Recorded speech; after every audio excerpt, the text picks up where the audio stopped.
ঢাকায় পুনরায় অস্ট্রেলিয়ার ভিসা কার্যক্রম চালু হওয়ায় দেশটির প্রতি কৃতজ্ঞতা প্রকাশ করেছেন অন্তর্বর্তী সরকারের প্রধান উপদেষ্টা ডক্টর মোহাম্মদ ইউনূস।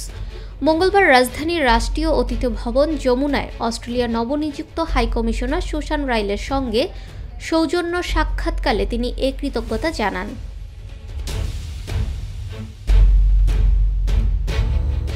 সাক্ষাতে হাইকমিশনার বলেন, এখন থেকে বাংলাদেশিরা অনলাইনে অস্ট্রেলিয়ার ভিসার জন্য আবেদন করতে পারবেন।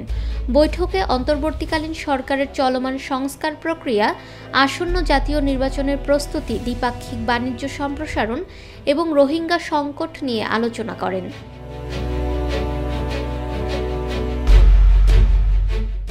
ডক্টর ইউনূস বলেন, আমরা এখন গুরুত্বপূর্ণ কিছু পরিবর্তনের মধ্যে দিয়ে যাচ্ছি।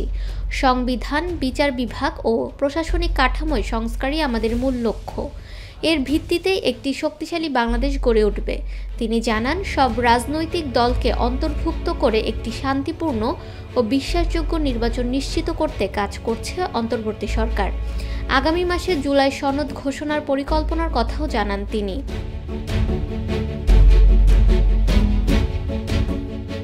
নির্বাচন ঘিরে আশাবাদ জানিয়ে ইউনূস বলেন, বহু বছর পর ভোটাররা, বিশেষ করে প্রথমবারের মতো যারা ভোট দিবেন, তারা একটি উৎসবমুখর নির্বাচনের স্বাদ পাবেন।